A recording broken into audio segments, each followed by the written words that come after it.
রোববার দুপুর 12:30 হঠাৎ ফার্মগেটে মেট্রো রেলের পিলার থেকে 80 কেজি ওজনের বিয়ারিং প্যাড খুলে পড়ে মৃত্যু হয় এক যুবকের। গেল এক বছরের মধ্যে এই একই ঘটনা দ্বিতীয়বারের মতো ঘটল। গেল বছরের 18 সেপ্টেম্বর ফার্মগেটে মেট্রো রেলের একটি বিয়ারিং প্যাড খুলে পড়েছিল। ওই ঘটনায় কেউ হতাহত হননি, তবে ট্রেন চলাচল 11 ঘন্টা বন্ধ ছিল। ঘটনা তদন্তে একটি কমিটিও গঠন করা হয়েছিল। একই ধরনের দুর্ঘটনার পর অনেকেরই কৌতূহল এখন বিয়ারিং প্যাড নিয়ে। এটি কি কাজে লাগে এবং এর খুলে পড়ার কারণ কি? মূলত মেট্রো রেলের বিয়ারিং প্যাড রাবার ও ইস্পাতের মিশ্রণে তৈরি আয়তাকার এক ধরনের প্যাড, যা অনেকটা বিছানার ম্যাট্রেসের মতো করে ব্যবহৃত হয়। মেট্রো রেলের উড়াল পথটিকে বলা হয় ভায়াডাক্ট। এর উপরেই রেললাইন সহ যাবতীয় স্থাপনা বসানো হয়। আবার ভায়াডাক্ট বসানো হয় স্তম্ভ বা পিলারের উপর। এই স্তম্ভকে প্রকৌশলের ভাষায় বলা হয় পিয়ার। মেট্রো রেলের উড়াল পথটি কনক্রিটের তৈরি, যা 30 থেকে 40 মিটার লম্বা একটি স্প্যান জোড়া দিয়ে তৈরি করা হয়েছে। যেহেতু ভায়াডাক্ট ও পিয়ার দুটি কংক্রিটের তৈরি, তাই দুটি কংক্রিটের বস্তুর একটির উপর আরেকটি স্থাপন করলে ঘর্ষণজনিত সমস্যা হতে পারে ক্ষয়, ঘটতে পারে স্থানচ্যুতিও।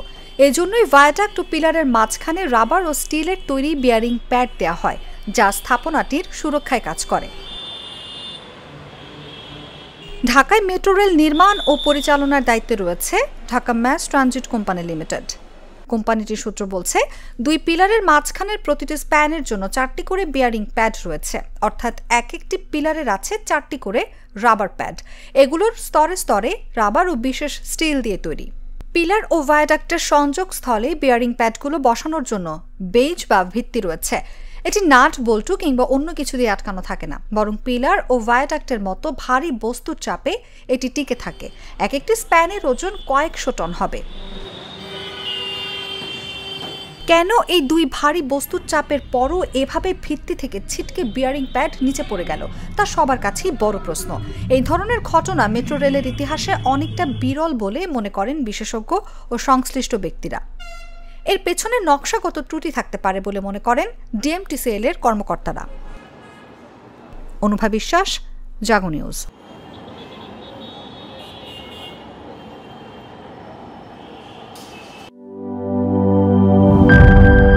বিজলি কেবলস যে কোনো স্থাপনার বৈদ্যুতিক সংযোগকে রাখে নিরাপদ, কারণ এর স্কিন কোটেড ইনসুলেশন সম্পূর্ণ ফায়ার রিটার্ডেন্ট আর সেলফ এক্সটিংগুইশিং। তাই বিজলি কেবলস নিজেই নিজেকে নেভায়।